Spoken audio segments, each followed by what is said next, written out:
ভাই আমার পেটে খুব খিদা রে ভাই, আমার দিলা খাওয়ান দি ভাই। তোরাও জ্বালা শান্তির মধ্যে কোনো কিছু খাইতে পারি না, রাস্তা কেন থেকে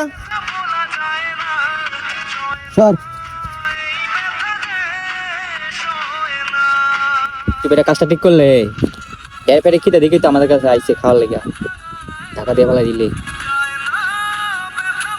আসলে তো ফুরকান তো ঠিকই হয়েছে, আমি তো আগে মাথা কয়ে লাইছি, তুই পরে ডাক্কাটা ফেলা দিলে আসলে তুই ঠিক করস নাই। এক কাজ কর, যা কাবার বাচ্চে সবগুলো কাবার নিয়ে এলে দুর্দানে দিয়া যা।